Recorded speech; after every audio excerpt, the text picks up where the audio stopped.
Viewers, welcome to my channel. అందరికీ నమస్కారం అండి. అందరూ ఎలా ఉన్నారు? బాగున్నారా?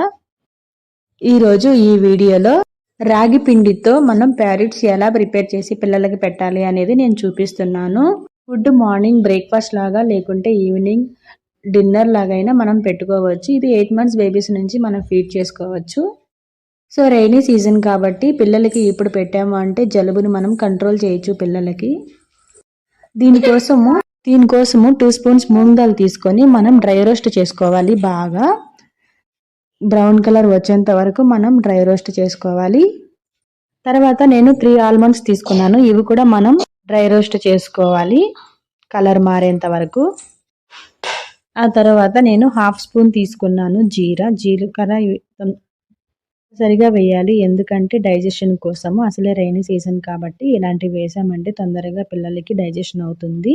ఇది కూడా డ్రై రోస్ట్ చేసుకోవాలి. జీలకర్ర తొందరగా అయిపోతుంది కాబట్టి సో లాస్ట్లో రోస్ట్ చేసుకుంటే మంచిది. తర్వాత ఇవన్నీ ఒక ప్లేట్లోకి మార్చుకొని బాగా చల్లారనివ్వాలి. చల్లారనిచ్చిన తర్వాత ఒక మిక్సర్ బౌల్లోకి తీసుకొని ఇవంతా మనము స్మూత్ పౌడర్ లాగా చేసుకోవాలి. వీడియోలో చూస్తున్నారు కదా, సో ఇంతే మెత్తగా ఉండాలి. కరకరలాడేంత వరకు మనం అలా చేసుకోకూడదు. బరకగా స్మూత్గా చేసుకుంటే తొందరగా ఉడికిపోతుంది. ఇది కావాలంటే మనం స్టోర్ చేసుకోవచ్చు. ఎయిర్ కంటైనర్ బాక్సులు ఉంటాయి కదా, సో వాటిలోకి వేసుకొని మనము స్టోర్ చేసుకోవచ్చు. ఒక 10 days వరకు మనం యూజ్ చేసుకోవచ్చు. ఆ తర్వాత నేను 3 స్పూన్స్ రాగి పిండిని తీసుకున్నాను.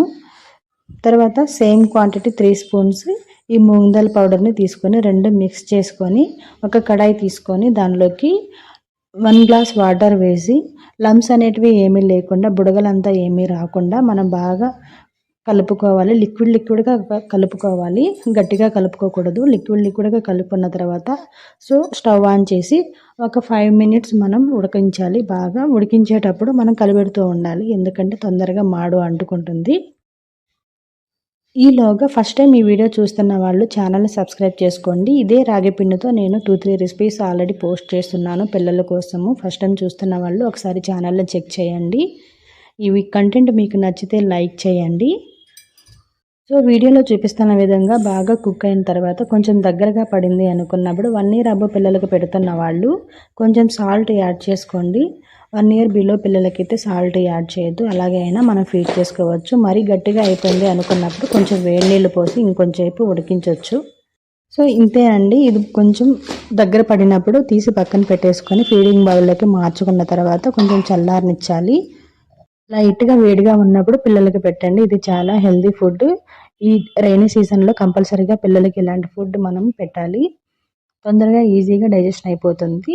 సో వీడియో నచ్చిందని అనుకుంటే లైక్ చేయండి. ఫస్ట్ టైం వీడియో చూస్తున్న వాళ్ళు ఛానల్ని సబ్స్క్రైబ్ చేసుకోండి. Thank you so much watching my video. By.